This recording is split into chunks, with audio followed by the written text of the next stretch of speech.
हाँ हाँ, तो दोस्तों आज हम स्टार्ट करते हैं क्लास 9th का एनसीईआरटी साइंस चैप्टर 1 जिसका नाम है मीटर इन सराउंडिंग। अगर आपने अभी तक मेरा पिछला वीडियो नहीं देखा है तो प्लीज़ देख लीजिए और चैनल को सब्सक्राइब कर दीजिए। देखिए, यह इस पार्ट में हम कवर करेंगे the effect of change of temperature, यानी टेम्परेचर की वजह से जो चेंज आता है उसके बारे में हम पढ़ेंगे। इसको हमको समझने के लिए एक्टिविटी 1.4.1 को समझने के लिए हमें एक एक्टिविटी करना पड़ेगा। एक्टिविटी में क्या है? Take out 150 gram of ice in a beaker, suspend a laboratory thermometer so that its bulb is in contact with the ice as in figure. हमें क्या करना है? एक बीकर में 150 ग्राम आइस ले लेना है। एक बीकर में क्या करना है? 150 ग्राम आइस ले लेना है। उसके बाद इसमें क्या करना, आइस है या मान लीजिए। उसके बाद इसको जो है थर्मोमीटर इसको डालना है इसमें, और उसको सस्पेंड नहीं करना, यानी कि सिर्फ आइस को इसको कांटेक्ट में रहना चाहिए। इसको एक स्टैंड के द्वारा इसको ऊपर ही रखना है, जो सिर्फ आइस ही इसके कांटेक्ट में आना चाहिए। अब देखिए क्या होता है।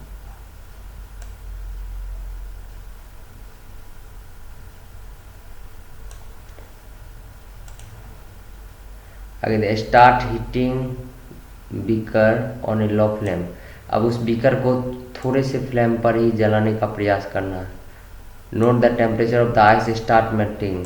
हमें उस टेम्परेचर को मापना है जब वह आइस जो है पिघलना चालू कर दिया। Note the temperature when the ice has converted into out. इस टेम्परेचर को भी मापना है जब आइस जो है किस में कन्वर्ट हो गया? वाटर में कन्वर्ट हो गया। Record your observation for this conversion of solid to liquid state. इस ऑब्जर्वेशन को भी रिकॉर्ड करना है, किस में? सॉलिड से जो लिक्विड बना है इससे ऑब्जर्वेशन को भी रिकॉर्ड करना है। Now put a glass rod in the beaker and heat while stirring till the water start boiling.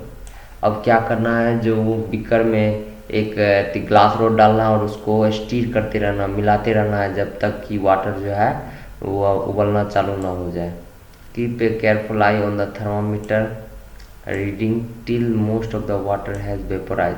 और उस वक्त हमें थर्मामीटर को देखते रहना है जब तक कि जो वाटर जो है पूरा वाष्प बन के नहीं ख़त्म हो जाता। Record your observation for the conversion of water in liquid state to get शेष। अब इस ऑब्जर्वेशन को रिकॉर्ड करना है कि जो वाटर जो है कैसे लिक्विड स्टेट और गैसेस स्टेट में बदल गया इस ऑब्जर्व। अब देखिए, on increasing the temperature of solid, solid का टेम्परेचर इंक्रीज करने पर the kinetic energy of the particles increases. अगर हम पहले हम वीडियो में पढ़ चुके हैं कि जब हम किसी में टेम्परेचर अगर हम इंक्रीज करेंगे तो काइनेटिक एनर्जी अपने आप इंक्रीज हो जाएगा। Due to increase in the kinetic energy के इंक्रीज के होने के कारण the particles starts vibrating and with greater speed. Particles जब क्या होता है, जब हम किसी भी चीज़ मैटर पर अगर इंक्रीज करेंगे एनर्जी, काइनेटिक एनर्जी अपने आप इंक्रीज हो जाएगा। और जब काइनेटिक एनर्जी इंक्रीज हो जाएगा तो वह वाइब्रेटिंग करना चालू कर देगा, बहुत ही स्पीड में वाइब्रेट करना चालू कर देगा। The energy supplied by heat overcome the force of attraction between the particles. और जो एनर्जी जो सप्लाई किया जा रहा है, टेम्परेचर जो बढ़ाया जा रहा है, वह क्या करता है, जो फोर्स ऑफ अट्रैक्शन जो पार्टिकल्स के बीच में लगा होता है उसको तोड़ देता है। और तोड़ देता है, उसी के कारण क्या होता है, the particles leave their fixed position and starts moving freely. और उसी के कारण जो है पार्टिकल्स जो है अपना जो पोजीशन है उसको छोड़ देता है, क्योंकि वह जो एनर्जी है या जब एनर्जी उस पर पड़ता है, यानी टेम्परेचर अगर किसी भी मैटर पे पार्टिकल्स पर पड़ता है तो काइनेटिक एनर्जी क्या होता है, इंक्रीज कर जाता है। और जब काइनेटिक एनर्जी इंक्रीज कर जाएगा तो उसका पार्टिकल्स जो है स्टार्ट वाइब्रेटिंग, यानी वाइब्रेट करना चालू कर देता है, विथ बहुत ही तेज़ी से वाइब्रेट करना चालू करता है। और जब वह वाइब्रेट करना चालू कर देता है तो वह अपना जो वह एनर्जी जो है उसके फोर्स ऑफ अट्रैक्शन का जो फोर्स है उसको ओवरकम कर लेता है, यानी उसको दाब देता है और वह अपना फिक्स पोजीशन को छोड़ देता है और वह इधर उधर घूमने लगता है। A stage is reached when solid melt and is converted into liquid. और एक ऐसा स्टेज आता है जो सॉलिड जो है किस में बदल जाता है, लिक्विड स्टेट में बदल जाता है, लिक्विड स्टेट में बदल जाता है।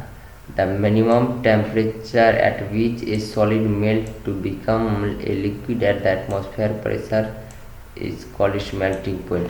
एक मिनिमम यानी सबसे कम टेम्परेचर, सबसे कम टेम्परेचर जहाँ पर सॉलिड जो है बदलना, एटमॉस्फेरिक प्रेशर के अंतर्गत जो है अपना बदलना यानी पिघलना चालू कर देता है, तो उस स्टेट को क्या, उस प्रोसेस को क्या कहते हैं, मेल्टिंग। उस पॉइंट को क्या कहते हैं, मेल्टिंग पॉइंट कहते हैं। ऐसा टेम्परेचर जहाँ पर the temperature at which a solid start melting, एक टेम्परेचर जहाँ पर सॉलिड जो है वह मेल्टिंग करना चालू कर दे, उसे हम के उस पॉइंट को क्या कहते हैं, मेल्टिंग पॉइंट कहते हैं। A melting point of a solid in the melting point of a solid is an indication of the strength of force of attraction between its particle. और मेल्टिंग पॉइंट जो है यह इंडिकेशन है, किस चीज़ का indication है, कि जो पार्टिकल्स के बीच में कितना फोर्स ऑफ अट्रैक्शन है। जिसका मेल्टिंग पॉइंट हाई होगा समझ लीजिएगा उसका force of attraction between the particles बहुत ज़्यादा है, और जिसका लो होगा समझ लीजिएगा force of attraction between particles low है। The melting point of ice is 273.1.5 kg 15 K kelvin. Melting point जो आइस का कितना है 273.15 के केल्विन है। The process of melting that is change of solid state into liquid state is known as fusion. एक ऐसा process जिसमें क्या होता है, एक सॉलिड स्टेट जो है लिक्विड स्टेट में बदल जाता है, इस प्रोसेस को क्या कहते हैं, फ्यूजन कहते हैं। When a solid melt it temperature remains the same, so where does the heat energy go.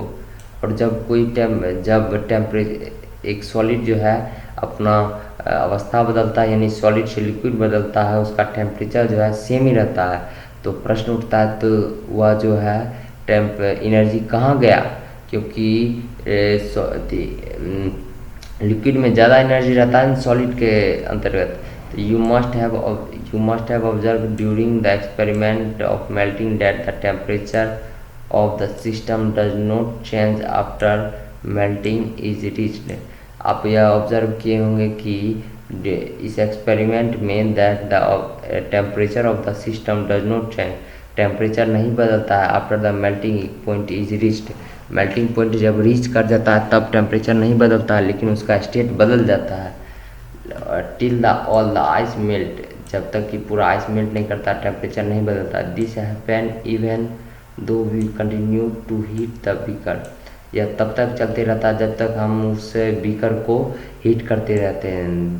That is we continue to supply heat, और हम हीट सप्लाई करते रहते हैं। This heat get used up in changing, ये heat जो होता है वह यूज हो जाता है किस में, चेंज होने में,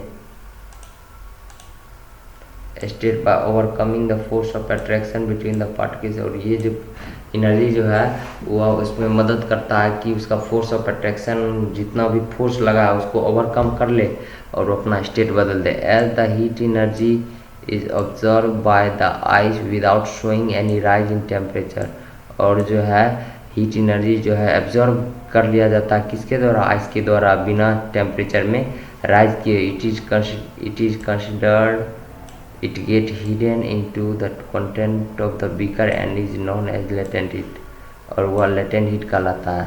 यानी हमें यहीं तक आज के पार्ट में पढ़ना है। हम इस latent heat के बारे में बता देते हैं। latent heat क्या होता है, बहुत इंपॉर्टेंट टॉपिक है। यह होता है जैसे कोई भी अगर ऑब्जेक्ट जो है लिक्विड सॉलिड से लिक्विड स्टेट में बदलता है तो वो अपने मेल्टिंग पॉइंट पे पहुंचने के बाद वो टेम्परेचर रुक जाता है, समझ गए। उसके बाद एक ऐसा हीट जो है जो पार्टिकल्स अपना हीट जो है लेटेंट हीट एब्जॉर्ब करते रहता है, वही पार्टिकल्स अपना अवस्था बदल लेता है। हम लेटेंट हीट को ये कैसे, the amount of heat gained by and the amount of heat required to an substance to change its state is called latent heat. यानी इतना हीट जो एक ऑब्जेक्ट को ज़रूरत होता है, पार्टिकल्स को ज़रूरत होता है अपना अवस्था बदलने के लिए, उसको क्या कहते हैं, लेटेंट हीट कहते हैं। अभी तक के लिए इतना ही। अगले पार्ट देखने के लिए प्लीज़ सब्सक्राइब माय